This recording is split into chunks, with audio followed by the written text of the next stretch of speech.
महाराष्ट्र काय कर्नाटक काय सर्वांनी सबस्क्राईब करा खिलार महाराष्ट्राची शान आणि क्लिक करा बेल आयकॉनवर। एन्जॉय। नमस्कार मंडळी, खिलार महाराष्ट्राची शान या यूट्यूब चॅनलवर मी सूरज दिघे आपल्या सर्वांचं सहर्ष स्वागत करतो। मंडळी, आज आपण महाराष्ट्र कर्नाटकाच्या कानाकोपऱ्यातल्या वळू बैलांच्या मुलाखत तुमच्यापर्यंत दाखवण्याचा प्रयत्न केला। बऱ्याचदा हा प्रश्न पुणे जिल्ह्यातल्या शेतकऱ्यांना निर्माण व्हायचा की आमच्या गाई घेऊन आम्हाला सगळ्या वेळेस 200, 300, 250 किलोमीटरच्या कमीत कमी 250 किलोमीटरच्या पुढं का जायला लागते। कारण या भागामध्ये आपल्या वळू सांभाळणारे शेतकरी हे होते पण तेवढ्या प्रमाणात नव्हते। पण आज सर्वात महत्त्वाचं म्हणजे आज जे शेतकरी या क्षेत्रामध्ये आहेत किंवा ज्या पद्धतीचं काम करत आहेत, जातीवंत वळू सांभाळण्याचं काम करत आहे। मालक, आम्हाला तुमचं संपूर्ण नाव गाव आणि हे थोडंसं बैलांकडे जाण्याच्या अगोदर आज आपण ज्या परिसरात आहोत आम्हाला या परिसराचं महत्त्व सांगा। बरंचसं एक चांगलं महत्त्व या परिसराचं आहे। नमस्कार सूरज भाऊ, माझं नाव शैलेश धनंजय तांबे। माझं गाव ओतूर, मुक्काम पोस्ट ओतूर, तालुका जुन्नर, जिल्हा पुणे। आणि आमच्या तालुक्यामध्ये अष्टविनायकापैकी 2 गणपती, एक ओझर आणि लेण्याद्री।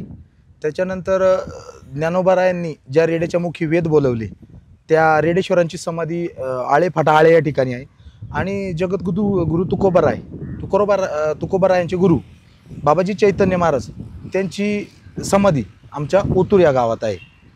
आणि ओतूर हे गाव म्हणजे ओतूर गावाला प्राचीन काळापासून उत्तमापूर या नावाने संबोधलं जायचं, त्याचं कालांतराने ओतूर गाव झालं। आणि तालुक्यामध्ये शिवाजी महाराजांचा जन्म आमच्या शिवनेरी किल्ल्यावरती झाला। आपल्यापासून एक 20 किलोमीटर अंतरावरती किल्ला आहे। बाबाजी चैतन्य महाराजांचा जो आत्ता तुम्ही उल्लेख केला म्हणजे त्यांचाच पालखी सोहळ्यासाठी तुमच्या बैलांची निवड झाली। आता जो बाबा तुकाराम महाराजांचा जो त्रिशतकोत्तर सोहळा झाला ओतूरला, म्हणजे सोहळ्याची सांगता ओतूरला झाली। आदरणीय गुरुवर्य माऊली महाराज कदम, त्यानंतर भंडारा डोंगरा समितीचे विश्वस्त मंडळी सर्वांनी, देऊळचे तुकाराम महाराजांचे मोरे महाराज वगैरे त्यांच्या नियोजनातून हा इथं मोठा सोहळा झाला। त्याला आपल्याकडं मोठी मागच्या वर्षी पण आपली जी चैतन्य महाराजांची पालखी ओतूरवरनं पंढरपूरला जाते वारीसाठी, त्याला मागच्या वर्षी आपली बैल होती पालखीची। आणि मग यंदा पण आपल्याला तो मान मिळाला होता आता एक 15 ते 20 दिवसापूर्वी। धन्यवाद दादा। तर मंडळी, या भागाचं महत्त्व आपण जाणून घेतलं। बऱ्याचदा तुमचं देखील या भागामध्ये येणं होईल, आवर्जून भेट द्या या शेतकऱ्यांच्या दावणीला। मला आता एक गोष्ट विचारायचं, दावणीला एक जातीवंत सिद्धपूर खाणीतलं वळू आणलेलं आम्ही पाहिलेलं आहे। बऱ्याच दिवसापासून आम्ही म्हणजे शेतकरी म्हणायचे की बाबा या पुणे जिल्ह्याच्या जवळपासची जी गावं आहे ज्याच्यामध्ये जुन्नर, मनसर, तुमचं हे आळे फाट्याच्या जवळपास तुमचे बैलगाडा मालक बरेच आहेत, तर वळू आणण्याचं नियोजन कसं केलं, कशी निवड केली, हा का निवडला, हे सर्व थोडंसं आम्हाला सांगा माहिती आहे। वळू आणायचं म्हणजे असं झालं की ज्यावेळेस पालखीची बैल ज्यावेळेस आम्ही घेत होतो म्हणजे घ्यायची होती बघत होतो, त्यावेळेस आम्ही कर्नाटक, सातारा, त्याच्यानंतर आपलं बावधन भागात बरेच ठिकाणी फिरलो। फिरत असताना मग हे वळू बरेच ठिकाणी चांगले वळू बघितले। नंतर विचार केला बैल ती आपण पालखीची बैल सांभाळू शकतो, आता आपल्याकडे शर्यतीची पण 4-5 बैल आहेत, ही सांभाळू शकतो। मग अशी कल्पना आली का एक वळू ठेवू, त्याने गोवंश वाढेल आणि थोडंसं म्हणजे आता आपल्या इकडे पुणे जिल्ह्यातल्या लोकांना बाहेर खरसुंडी, जत, सांगोला या बाजारांमध्ये वासरं खरेदी करायला जायला लागतं। तेच जर आपण चांगलं एक जातीवंत बैल आणला तर तेच प्रोडक्शन आपण आपल्या तालुक्यात, जिल्ह्यात आपण करू, असं नियोजन झालं। त्याच्यानंतर ठरवलं बैल घ्यायचं। मग बैल बघायला सुरुवात केली। आधी सांगायचं तुमचा पण खूप मदत लागली त्या गोष्टीत, तुम्ही पण खूप बैलांचे पत्ते दिले, सांगितली, त्यामुळे हा बैल आपण आणला सिद्धपुरी खाणीचा। मला इथे एक गोष्ट विचारायचं आहे, जसं तुम्ही म्हणले की गायींना वळूची जी नैसर्गिक रेतनाची गरज आहे या भागाची ती सांगितली।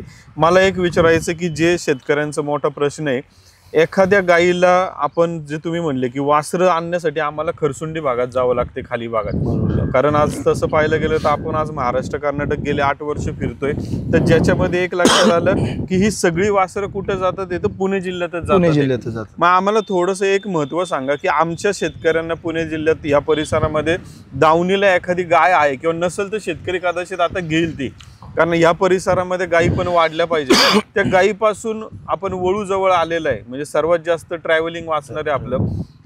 जन्माला आलेलं वासरू काय फायदेशीर, ते खोंड कशा दृष्टीने, काय किमतीला किंवा कसं असेल त्याचं? म्हणजे आता सांगायचं म्हटलं तर त्या प्रमाणात पहिलं मी ज्यावेळेस हा बैल आणला, मला पण वाटलं नव्हतं गाई म्हणजे देशी गाई त्या प्रमाणात असतील, पण भरपूर गाय आहेत लोकांकडं, शेतकऱ्यांकडं, गाडा मालकांकडं गाय आहेत.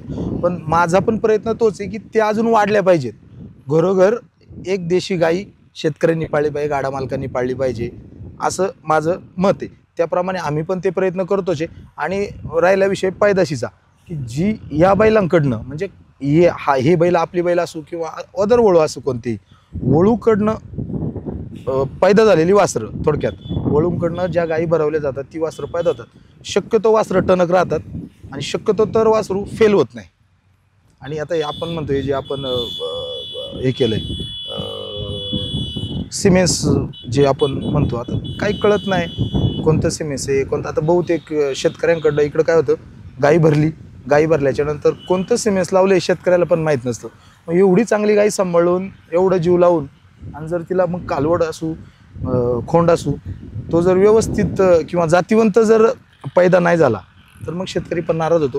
त्याच्यामुळं आपण हे जे वळू घ्यायचं कारण आहे, समोरच हा जयेंद्र, हा सुरेंद्र समोरासमोर तुम्हाला पाहिजे तो वळू आपण सोडू, त्याप्रमाणे पैदास घेता येऊ शकतो. मला आता अजून एक थोडंसं आर्थिक विचारायचंय की जन्माला आले म्हणजे आता वळूकडून पैदास घेण्याचं महत्त्व तुम्ही आम्हाला सांगितलं.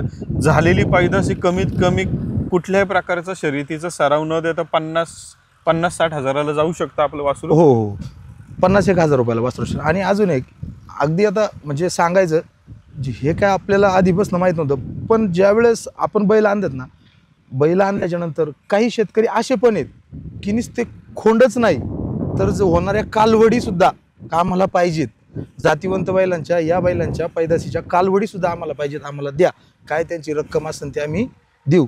ज्या प्रमाणात खोंड 50-50 हजार रुपये, 40 हजार रुपये, 60 हजार रुपये, ज्याप्रमाणे आपण कसं म्हणतो, ज्याप्रमाणे खोंड होईल वासरू शेतकरी तयार करल तब्येत वगैरे त्याप्रमाणे, आणि जसं खोंड विकला जाईल त्याच प्रमाणात कालवडींलाही मोठ्या प्रमाणात मागणी आहे.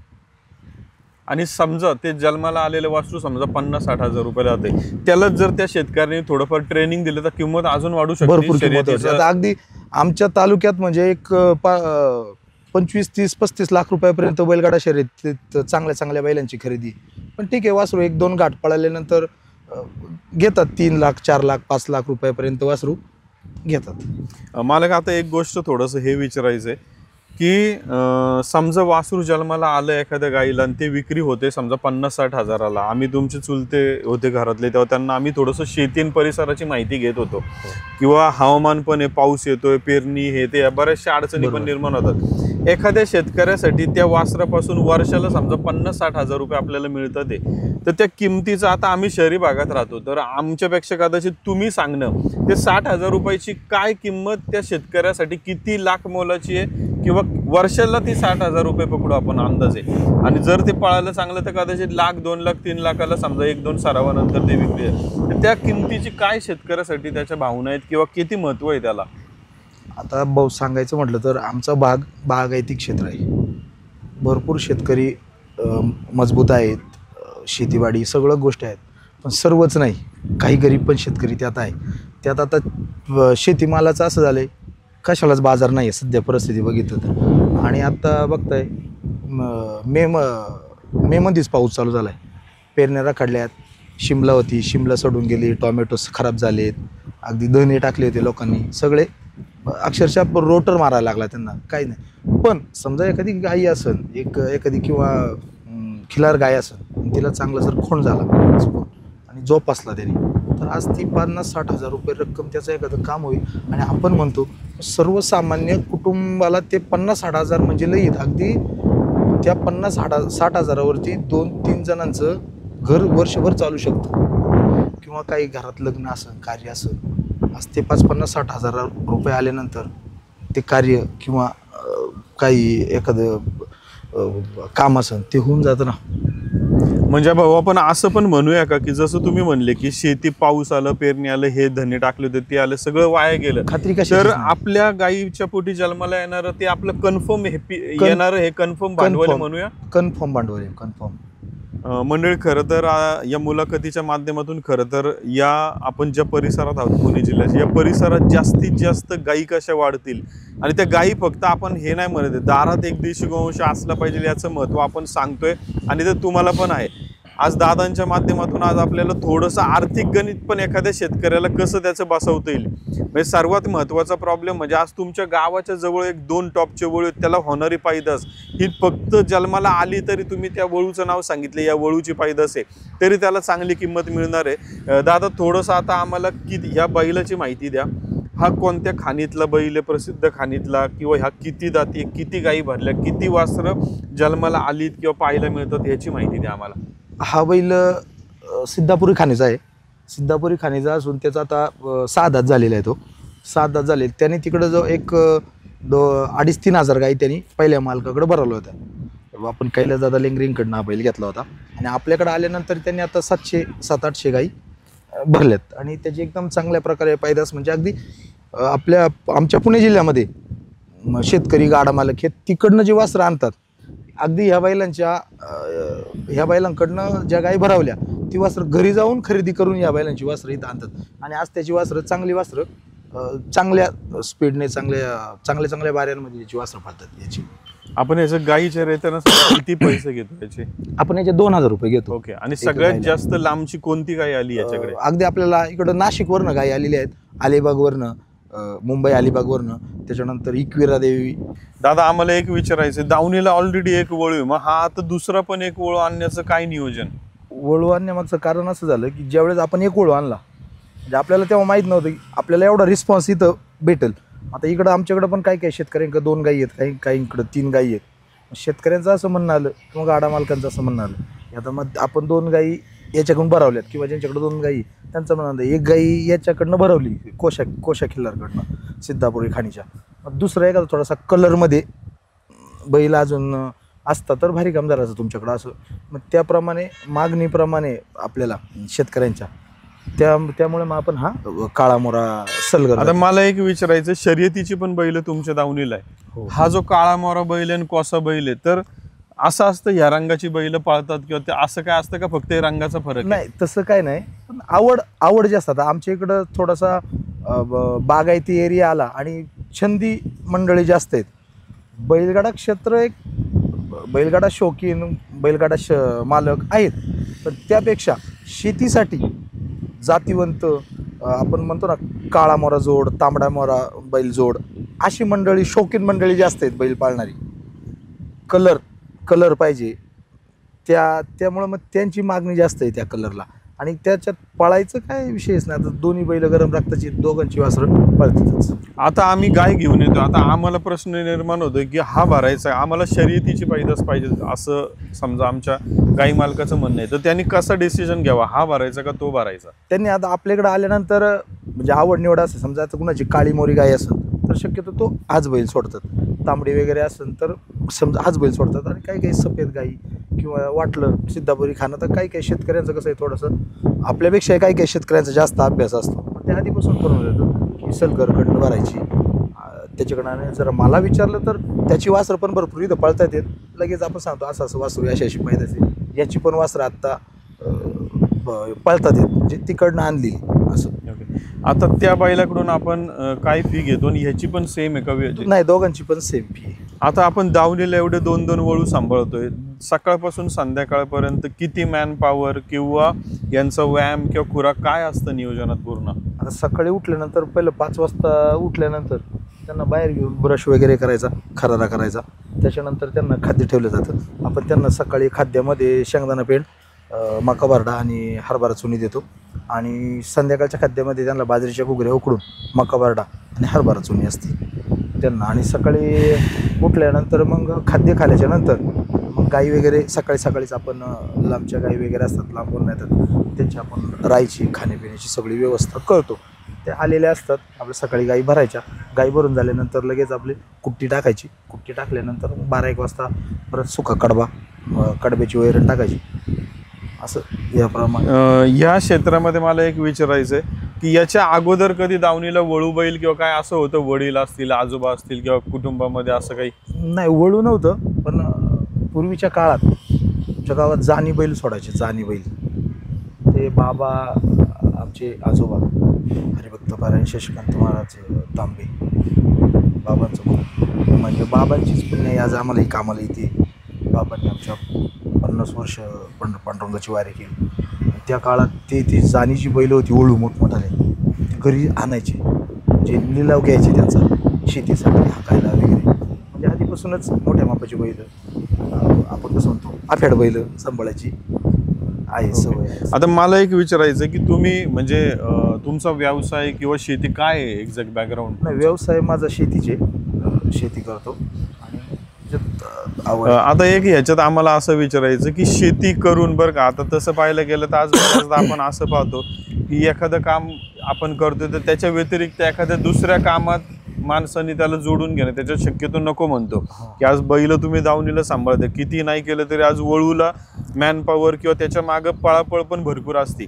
मग असं नाही वाटत का आपण जी शेती करतो ती गप करावी, हे वळूचं काम नको? म्हणजे काय नाद म्हणायचं हा नक्की? नाही, आधीपासून बैलगाड्या शर्यतीचा नाद आणि चांगली जातीवंत बैल पाळायचा नाद, त्याच्यामुळं मग ते आणि होतं काही मनाविरुद्ध झालं तरी आपलं सहन करून न्यायचं आवडीसाठी, बाकी काहीच नाही. आता ते सांभाळायचे म्हणजे किती काय झालं तरी कुठेही दिवसभर गेलो तरी संध्याकाळी वेळेत घरीच, किंवा शक्यतो आता गाई वगैरे असतात, लांबून गाई येतात, मग हालताच येत नाही, थांबूनच राहायला लागतं. लोक लांबून येतात गाय भरायला, मग त्यांना उगीच इथं ताटकाळा किंवा थांबून ठेवायचं आणि जाता येत नाही. आणि आवड असल्यामुळं सवड निघतीच. ओके. आता यांचा खुराक आणि व्यायाम काय असतो यांना? मग आता खुराक तर मगाशी सांगितल्याप्रमाणे शेंगदाणा पेंड, सरकी, शेंगदाणा पेंड, मका बरडा, हरभरा चुनी, त्याच्यानंतर आपण बाजरीचे घुगरे उकडून देतो त्यांना. आणि रोज सकाळी त्यांना 1-2, 3 किलोमीटर आपण त्यांना रनिंग हे करतो. आता एक गोष्ट आम्हाला हे पण म्हणायचं आहे की आता बरेचसे काही गावामध्ये तरुण तयार होतात की बाबा चला आपण ह्या वळू क्षेत्रामध्ये, आपल्या गावात गायी भरपूर आहे, परिसरात भरपूर आहे. आता हे दोन्ही वळू आणताना कशा पद्धतीचं तुम्ही तिथे ज्याच्याकडे होते कसं कनेक्शन झालं, किंवा हाच वळू निवडायचा, किंवा कशा पद्धतीची काळजी, किंवा मित्रमंडळी असेल, घरातले तुमचे जो जाणकार असतील, तर कसं सहकार्याने आज वळू दावणीला आणण्याचा प्रयत्न झाला तुमचा? ज्यावेळेस हा सिद्धापुरी खानीचा बैल ज्यावेळेस आणायचं ठरलं त्यावेळेस आपले संदीप बोदगे साहेब आहेत, अखिल भारतीय बैलगाडा संघटनेचे अध्यक्ष, त्यांचं खूप मोलाचं मार्गदर्शन लाभलं. त्याचप्रमाणे तुम्ही खूप मोलाचं मार्गदर्शन केलं. आणि ज्यावेळेस आपण कैलासदादांकडे हा बैल बघितला त्यावेळेस त्या बैलाची वासरं पळतात आहेत इकडं शर्यतीत, हे माहीत होतं. त्याच्यानंतर इकडले जे शेतकरी आहेत, गाडा मालक आहेत, त्यांनी पण काही गोष्टी सांगितल्या की बैल तो घेताय पण बैल छान आहे, बैलाची वासरं इकडं पळतं, म्हणून आपण त्या बैलाला डोकं दिलं. आणि हा बैलसुद्धा म्हणजे ज्यावेळेस काळा बैल घ्यायचं ठरलं, खूप बैल एक तर काळा मोरा बैल माझ्यामध्ये पुणे जिल्ह्यात तर बैल आपल्याकडंच आहे, जातीवंत लाईनचा बैल आपण म्हणतो. तर त्याप्रमाणे पिंटू माळीचा जो वाकड्या नाकाचा गजा आहे त्याचा मुलगा आहे हा. तर मग त्यावेळेस चर्चा करत असताना सहज विषय निघाला. पिंटू दादांना म्हटलं तुमच्या बैलाची पैदास वगैरे एखादी आहे का? ते म्हटले बैल आहे हा कुकटोळीत, बैल पण देत आहेत का नाही त्याची खात्री नाही. पण तेव्हा पण ठरवलं होतं बैल आणायचा तर जातीचाच बैल आणायचा, जेणेकरून लोक आपल्याकडं लांबून येणार आहेत आणि पैदास चांगली झाली पाहिजे. त्यासाठी मग आपण हा बैल कुकटोळी तो होता तिथनं आपण घेतला. मंडळी, खरं तर हा प्रश्न विचारण्यामागचा मेन उद्देश हा होता की बऱ्याचदा कसं होतं की आज आपण एखाद्या क्षेत्रामध्ये जातोय, कालवड असेल, खोंड असेल, वळू बैल असेल, ती घेत असताना ती आणल्यानंतर ज्या कामासाठी घेतोय त्या कामासाठी ती चालती याची सर्व पडताळणी करणं गरजेचं असतं. यासाठी कशा पद्धतीचा अभ्यास एखादा शेतकरी जाऊन करत असतो याची माहिती मालकांनी दिली. आणि सर्वात महत्त्वाचं म्हणजे आज तसं पाहायला गेलं तर हे क्षेत्र बरंचसं मोठ्या उंचीवरती जाऊन पोचत आहे. आणि याच्यामध्ये खरं तर या शेतकऱ्यांचा मोठा सहभाग किंवा यांचा सर्वात मोठा हातभार आहे, कारण यांच्या माध्यमातून आज चांगली जातीवंत शर्यतीतली वासरं असतील किंवा कालवड असेल या तयार होण्याचं काम होतंय. दादा, आम्हाला परत एकदा तुमचं नाव, गाव आणि फोन नंबर सांगा. माझं नाव शैलेश धनंजय तांबे, तालुका जुन्नर, जिल्हा पुणे. मोबाईल नंबर 9665 मंडळी चॅनल लाईक शेअर सबस्क्राईब करा आणि सर्वात महत्त्वाचं म्हणजे मायक्रोचिप आपण बसवतोय की एखाद्या वळूची पायदास आज कुठं आहे या गोष्टीसाठी पूर्ण वंशावळीची नोंदणी आपण करतोय, तर त्यामध्ये नक्की सहभागी व्हा. खूप खूप धन्यवाद. मंडळी, या मालकांच्या दावणीची मुलाखत घेत असताना आपण त्यांच्या दावणीला असलेल्या 2 वळू बैलांची माहिती पाहिली. दादा नमस्कार, चॅनलवर तुमचं स्वागत आहे.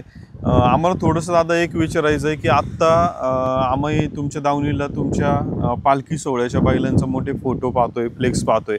तर पालखी सोहळ्याला जो तुमचा प्रवास आहे किंवा त्याच्यासाठी बैलांची निवड असेल किंवा तो नंबर मिळण्यासाठी तुम्हाला इथे गावामध्ये कसं कुटुंबांना मान असतो किंवा किती किलोमीटरचा प्रवास, थोडीशी ही माहिती द्या. रामकृष्ण आहे. आमच्या गावामध्ये सद्गुरू बाबाजी चैतन्य महाराजांची पालखी सोहळा ओतूर ते पंढरपूर ते रिटर्न पुन्हा ओतूर अशा मार्गाने जात असते. तर आषाढ वारीला जात असताना गावामधून आमच्या असे धार्मिक काही लोक आहेत तर हा चैतन्य माऊलीचा रथ हा इथून पंढरपूरपर्यंत, आपण शेतकरी आहोत, आपल्याकडे बैलजोडी आहे, ज्याच्याकडे बैलजोडी आहे त्याची भावना असते का आपण ह्या रथाला बैल दिली पाहिजे. पण याच्यामध्ये अनेक उत्सव मंडळी असतात का नाही आमचा नंबर लावा, तुमचा नंबर लावा, नाही मग असा ॲडजस्ट करून कोणाचा तरी एक जणाचा नंबर लागतो आणि त्या नंबरप्रमाणे ती बैलजोडी त्या रथाला लागते. त्या रथाला बैल असताना ती बैल कशी असावात, कारण एवढ्या लांबचा प्रवास बैलांनी घेतला पाहिजे, त्यांना चालीमध्ये त्रास नाही झाला पाहिजे आणि लोकांनाही त्याच्या पाठीमागं बैल मागं चालायचे, पायी दिंडी असते ती, पायी दिंडीला त्रास होऊ नये म्हणून यासाठी बैल थोडी शांत गरीब स्वभावाची आणि मोठाली बैल असावा. दिसायला मोठा कारण इतका वजनाचा रथ 1.5 ते 2 टनाचा रथ त्यांना आज इथून ओतूर ते ओतूर 40 ते 45 दिवसाचा प्रवास आहे. एवढा रथ वडीत न्यायचा आणि परत माग आणायचा. त्या बैलांची क्षमता बघून लोक त्यांना ती बैल देत असतात रथासाठी. ती एक भावनिक असतात लोक. आता एक गोष्ट जर पाहिलं तर बरेचसे पालखी सोहळे हे त्यांच्या त्या गावातून पंढरपूरच्या दिशेला जात असतात. तर कदाचित ओतूर ते पंढरपूर ह्या पालखी सोहळ्याचं अंतर जास्त आहे ना? हो, जास्त आहे. मग आता हे जे अंतर पार करण्यासाठी तुम्ही घरातली किती मंडळी त्या बैलांसोबत पालखीसोबत कसं नियोजन होतं ते? बैलांसोबत आता बैलांची इथून आम्हाला आहे ना, देवाला जर रथाला बैल दिली तर आमच्याकडं कमीत कमी आहे ना 5 ते 7 ते 8 माणसं असतात. कारण बैलांची जोपासना करण्यासाठी 2-4 माणसं असतात. परंतु चारा वैरण आता काही आपण बरोबर नेत नाही एवढ्या लांब, तर चारा वैरण लोक जागजागी आम्हाला 1 पेंडी 2 पेंड्या देतात. त्यासाठी 1 ते 2-3 माणसं त्यांच्यासाठी आपल्याला बरोबर असतात. त्याच्याबरोबर आम्हाला एक ट्रॅक्टर ठेवावा लागतो. रस्त्याने तुम्ही 2 पेंड्या दिल्या, यांनी 2 पेंड्या या शेतकऱ्यांनी दिल्या, गरिबांनी दिल्या, कुणी वळीच्या 2 पेंड्या आणल्या याच्यात टाकल्या, ती अशी आम्ही त्यांना चारा वैरण जमा करीत जात. त्यासाठी आम्हाला ती 2-4 माणसं आणि अधिक मागं पुढं देखभाल, कुठं दवा, डॉक्टर, अमुक तमुक यासाठी 2-4 म्हणजे आम्हाला 8 ते 10 माणसं या बैलांबरोबर असतात आमची. आणि ती आमची वैयक्तिक असतात. तिथे काही गावाचा संबंध नसतो. ती आमची वैयक्तिक ह्या जनावरांच्या सेवेसाठी.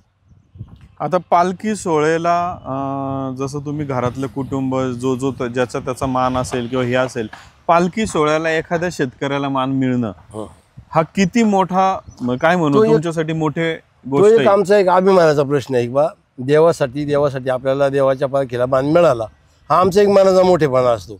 आणि आपण तो वैयक्तिक पायी करतो असतो. पायी वारी करत असताना आपल्याला देवाच्या पालखीचा मान मिळाला बैलांचा, याची अजून आमच्या मनामध्ये उत्सुकता निर्माण होती. अधिक आमच्या नातेवाईकांच्या मनात उत्सुकता निर्माण होती. आणि ती उत्सुकता निर्माण झाल्यामुळं आम्हाला खूप आनंद असतो त्याचा.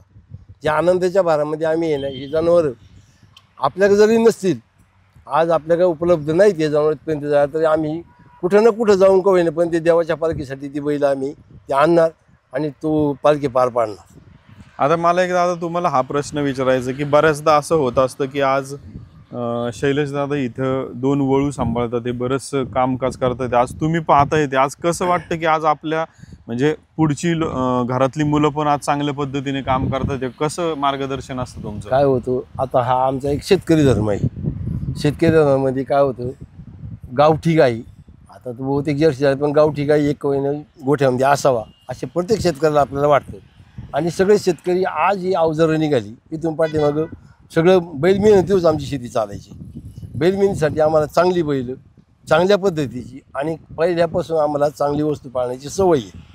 आता यांनी जी वळू आणले, जी वळू आपल्याकडे गावठी गाई ह्या जातीचं वासरू जर गायला झालं तर आपल्याकडे अजून पाहिजे चांगली होईल, आपली अवचारं चांगली चालतील किंवा कुठे गाड्या क्षेत्रामध्ये जातील किंवा शेती क्षेत्रामध्ये कुठेही जातील. पण तो एक आनंदाची बाब आहे का चांगल्या जातीची, चांगल्या प्रगतीची अशी वासरं आपल्या गायला जा व्हावात यासाठी. बहुतेक परिसरामध्ये आजूबाजूला सुद्धा येणार लोकांकडे लाल गाय आहे, सफेद गाय आहे, काळी मोरी आहे, अन्य जातीच्या गाय आहेत, गावठी गाय. पण त्याप्रमाणे आहे ना आपली अशी वळू व्हावात, त्यांना म्हणजे जातीवंत वासरं व्हावात अशी आमची एक इच्छा असते. यांनी आणलं ती अगदी आनंदाची गोष्ट आहे. या ठिकाणी ह्या आमच्या भागामध्ये वळू हा विषय नाही. आपली अशी जा बाजारातून एक वासरू आणायचं आणि गाय लावायची, नाही तर डॉक्टरकडून लावायची, पण ती कशी तरी जन्माला यायची. मग ती आपली 4-2 वर्ष कुठंच नाही आपल्याला आवडली का बाजारामध्ये कमी स्वस्त भावात विकून टाकायची. पण अशी वस्तू जर आपल्या घरात असली तर आपण आनंदाने त्यांना सांभाळू शकतो आणि चारा पाणी घालून शेतीसाठी वापरू शकतो. गाड्या शर्यतीमध्ये जाऊ शकतात.